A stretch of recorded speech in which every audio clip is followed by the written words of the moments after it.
Hello everyone, welcome to the Complete Mage Guide. In this video we will be going over weapons, pets, armor combos, armor sets, and a few other items. So let's get right into it. First off, I want to say one of the reasons I decided to make this video is because most of the mage class guides or just dungeon class guides in general are either extremely outdated or don't supply enough information.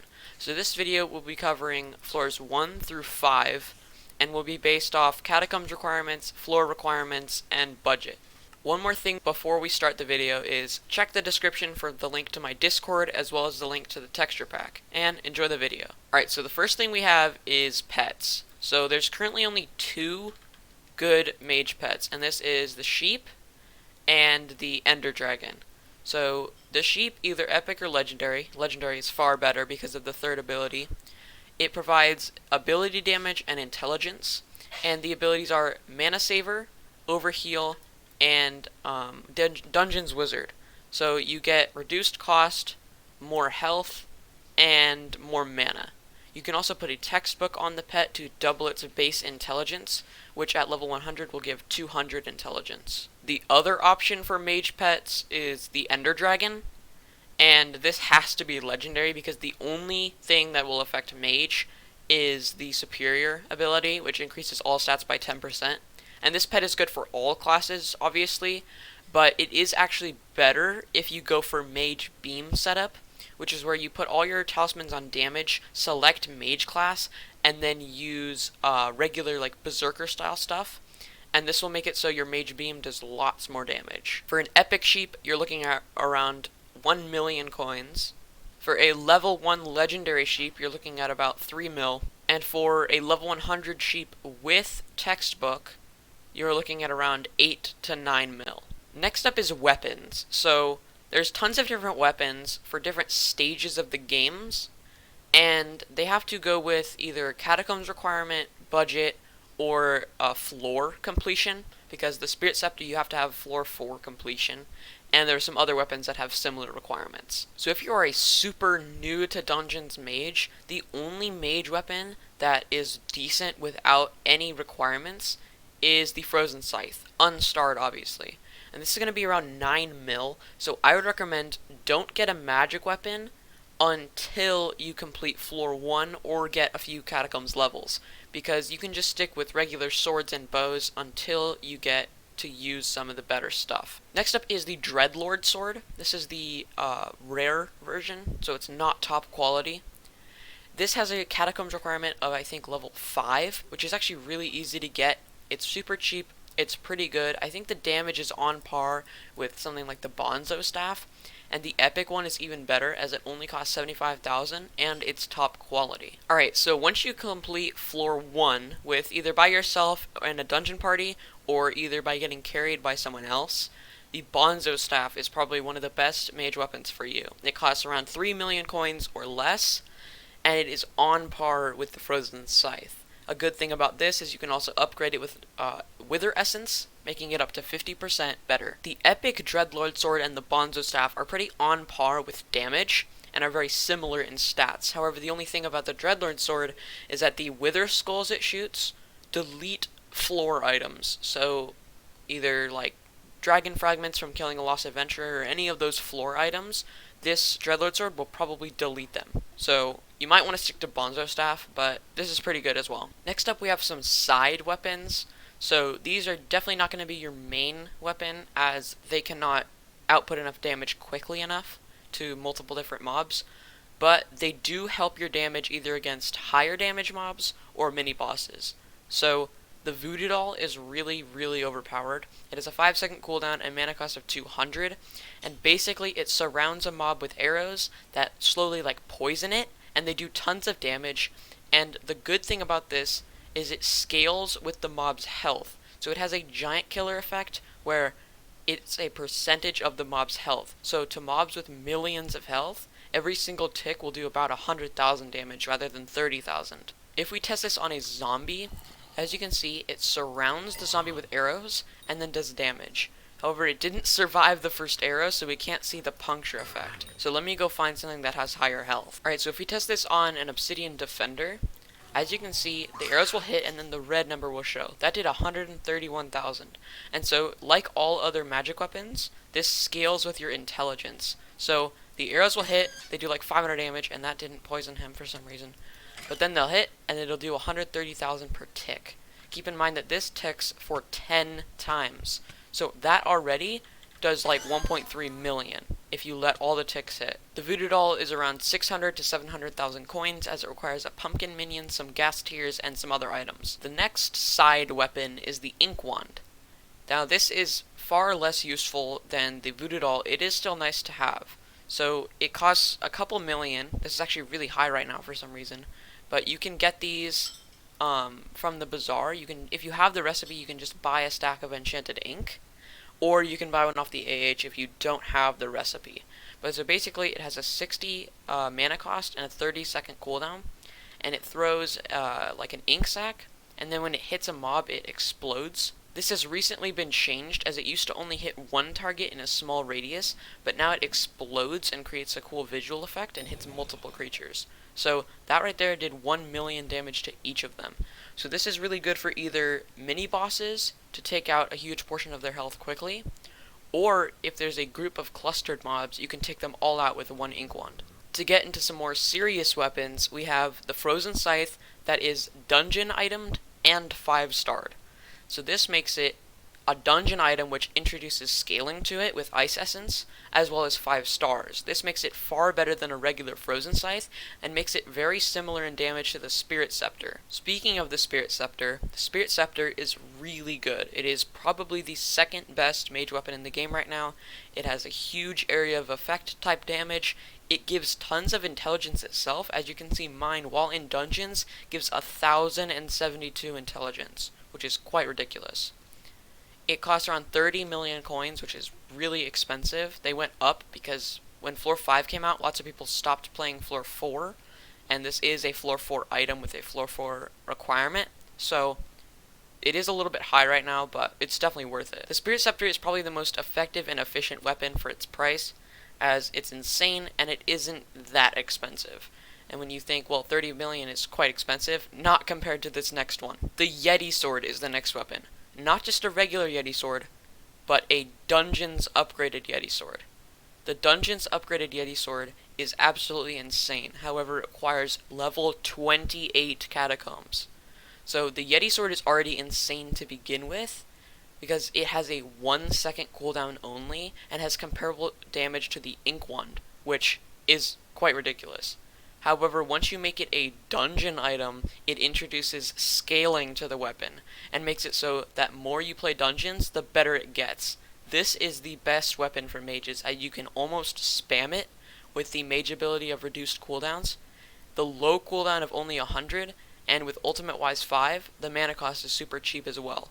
This is the most insane mage weapon out there. The downside to the Yeti Sword is that an unupgraded regular Yeti Sword costs around 60 million coins, and once you add Dungeons and Ice Essence to the mix, it becomes 80 to 100 million coins.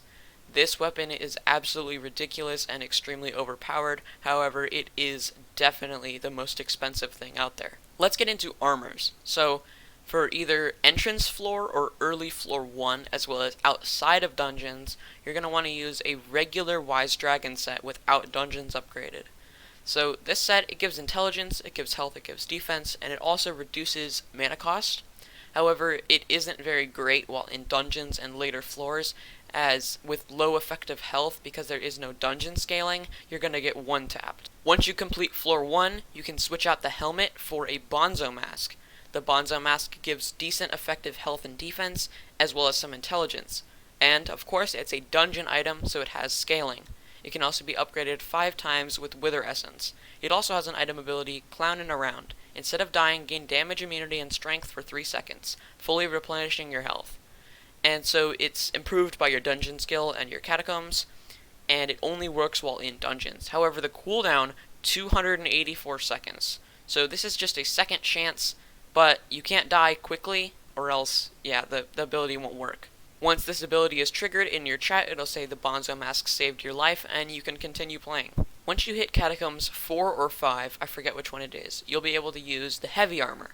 The Heavy Armor gives really good effective HP, and it gives some intelligence if you add Wise or Necrotic to it. And of course, if you look at the price tag, it's only about 6,000 coins per piece, so you can get a full set for around 20,000 coins. Once you reach Catacombs level 9, you can take the 3/4 set and replace it with Zombie Soldier, keeping the Bonzo Mask. Because the Bonzo Mask is basically just a helmet you're going to want to use, and every time I mention a new set, you're just going to want to replace the other 3 pieces. So Zombie Soldier, it's really cheap, and it has really, really good effective health and defense. It also gives tons of intelligence from Wise or Necrotic Reforges, and is just really good. As you can see, this Zombie Soldier chestplate while in dungeons gives 357 HP, 400 defense, and 261 intelligence. This makes the mage a little bit more tanky, as well as providing more intelligence. Once you feel like you are quite tanky, and you can survive without the Bonzo Mask, you can replace your helmet slot with the Dart Goggles. The Dart Goggles give tons of intelligence base already on them, and they also have an ability where you deal 50% more damage to undead monsters. This is purchased from the Ophelia NPC in the Dungeon Hub for 80,000 coins, and has no Catacombs requirement. However, you do lose the health and defense, as well as the ability from the Bonzo Mask. So, keep Bonzo Mask if you think you're going to die a lot, and keep Dart Goggles if you want to do more damage. Once you've beaten floor 3, you can keep the Dart Goggles or Bonzo Mask, and replace the other 3 pieces with either Adaptive Armor. The boots are going to be around 500k, the pants are 1.8 mil, and the chest plate is 5 mil. The other option that a lot of people use rather than Adaptive is Legendary Rarity Zombie Soldier. This is because it is top quality, meaning it is a lot better than the epic ones, and because it is legendary, it has higher Reforge stats. You can use these 3/4 pieces, the boots, the leggings, and the chest plate, and you'll get tons of effective HP, as you can see right there, and you also get some intelligence from it.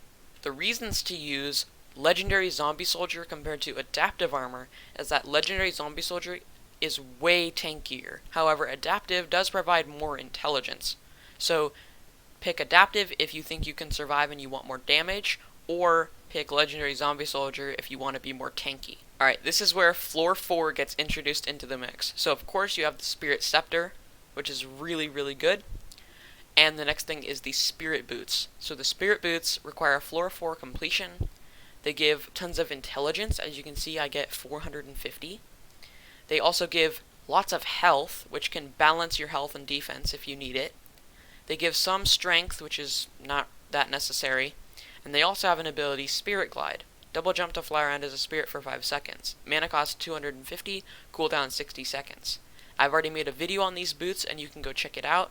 They are really useful, really good for speed running. As you can see, they also give some speed. You can fly through the rooms, and they fixed the bug. So there used to be a bug where when you would activate the Spirit Boots, it would like rearrange the armor, and it made it so like you couldn't, like there's no way you could do this like if you wanted to. It would like put the helmet on your chest slot, put the chest on your leg slot, put the legs on your boot slot, and then put the boots in whatever you were holding. And then you have to go rearrange it all and fix everything. But now, they fixed it. So the 3 pieces just disappear temporarily, you get a ghost head, and your weapon does not change. And I just got kicked. Alright, as we just saw, there is a bit of a risk that you could get like just disconnected for hovering, but it's literally boots that let you fly, so I'm not sure why that's in the game, but that's like the first time that's happened to me, so you shouldn't get that too often. The next item related to floor 4 is the Shadow Goggles. The Shadow Goggles are an upgraded form of the Dart Goggles, purchased from Ophelia for 800,000 coins. They have a 10% higher ability damage, as well as more intelligence. As you see, they have 50 more intelligence. They are also epic rarities, so they get more Reforged stats. The only problem with these is that they require you to have completed floor 4, as well as be Catacombs level 16, which is pretty difficult to get if you are a new player, but they are really good. As you can see, I have Shadow Goggles paired with my Spirit Boots, and these two, from now on, are the pieces that don't change. So the middle pieces change, but these two don't, because this provides more ability damage and intelligence, this provides mobility. The other 2 pieces provide intelligence and tankiness. Once you have the Shadow Goggles and the Spirit Boots, you should keep those. You should 5-star them with Wither Essence, and I think the Shadow Goggles are Undead Essence. And then you can switch out the middle pieces. So the middle pieces should be either Legendary Zombie Soldier or Adaptive. However, once you reach Catacombs level 18, you can start using Perfect Armor. Perfect Armor is unlocked from Diamond 9 Collection. There are obviously the full set, and what's unique about it is that it has tiers. So the Perfect Base Armor is crafted with each slot with an Enchanted Diamond block. However, if you surround that piece with 4 more Enchanted Diamond blocks, you can upgrade it per tier. It maxes out at tier 12. However, what's unique about this is that every single tier has a different Catacombs requirement for it to be a dungeon item. You upgrade it with Diamond Essence from the Angry Archaeologists, and at level 18, you can start using tier 8 Perfect. That's the most effective and low Catacombs requirement, as it's really strong and not too high of a Catacombs requirement. What's really useful about this is that Perfect Armor keeps all of its stats, dungeon stars, and enchants every time you upgrade it. So, you can keep upgrading it as your Catacombs level rises. I recommend getting this once you are Catacombs level 18, getting tier 8 Perfect. Then, once you get Catacombs 21, you can spend a couple million, it's actually really cheap, and upgrade it to tier 9. I currently have tier 9 5-star with Wisdom 4, just like the rest of the set, and it's really, really good. I get almost 1,000 defense per piece, as well as some health and defense, and I also get tons of intelligence from the Reforges, as it is legendary armor. As you can see, if I right-click one of the pieces, it says if I add 4 diamond blocks to it, it'll turn from tier 9 to tier 10. Tier 10 requires Catacombs level 24, so I won't be doing that yet. Tier 11 and 12 Perfect are pretty much useless, as there are other options that have similar Catacombs requirements. Tier 11 is not good because it requires Catacombs level 28, and at level 28, you can use both Young Dragon and Wise Dragon when upgraded with Dragon Essence. As you can see, when Young is upgraded to Dungeon's Armor, it requires Catacombs level 25, and keep in mind that every single dragon set is really good because of its base health and defense. And because once you add Dragon Essence for scaling, they become one of the best sets in the game. All 8 dragon sets are really good once Dungeon's upgraded. Young is really good because obviously it's legendary armor, so tons of intelligence from Reforges. You get speed for speedrunning, and obviously tons of health and defense. So once you get Catacombs level 25, you can replace the Spirit Boots with Young Boots for more speed, or you can just replace the middle 2 pieces for Young. Once you get Catacombs level 28, you can get Wise Dragon. This is one of the best options because obviously Wise is meant for intelligence already, so once you add dungeon scaling, it becomes really insane. Obviously the full set bonus is that abilities cost 33% less. This is one of the only times where you should take off your Shadow Goggles and your Spirit Boots and just use the entire Wise set, as the set bonus is definitely worth it. Once you get to Catacombs level 30, the best set in the game for mages and I think many other classes is Dungeon's upgraded Superior Dragon. You get tons of health and defense, you get tons of every single stat, as that's the intention of Superior. You also get the 5% all stats, which is added onto your dungeon scaling, and all of these numbers multiplied next to each other makes your stats absolutely insane. Next up is Reforges. So for weapons and items, you're going to want to go for Heroic. Heroic gives intelligence, and obviously intelligence is what you're going for. On legendary weapons, it gives 100, and that really increases your scaling, as magic damage is scaled by intelligence. For talismans, you're going to want to go for either Demonic, if you want to use the Mage Beam, because the Mage Beam is affected by melee damage and intelligence, and this gives strength and intelligence. Perfect. However, if you want to focus on pure intelligence, go for Bazaar. It gives almost twice the intelligence as Demonic, and it also gives some health. However, the downside is that it gives a negative crit damage, so don't use Mage Beam if you have Bazaar. For armor, you want to go for either Wise from the Blacksmith or Necrotic. Necrotic is a Reforged stone from the Necromancer's Brooch. It costs about 50,000 coins, and it does cost a few 100,000 to apply. However, this is just the better form of Wise. It gives more intelligence, and that's what you need. However, my chestplate is on Loving. Loving is from the Red Scarf Reforged stone from the Scarf Floor 2 boss fight. It costs around 200,000 coins, and it gives the Loving Reforge. It also costs mining level 21, so it is a little bit high. However, you might be thinking, Loving gives less intelligence. As you can see, an epic one gives more intelligence than a legendary one. However, not only does this give health and defense, if you look at the bottom, it gives the Loving bonus. Increases ability damage by 5%. This is unlike the Shadow Goggle's 60% to undead monsters, as this is to all monsters. Two more things to increase your intelligence is the Enchanting and Alchemy skills. I have Alchemy 50 and Enchanting 30. Enchanting is basically the same as Alchemy. Basically, you just need money and a little bit of time. However, Enchanting is far more expensive than Alchemy.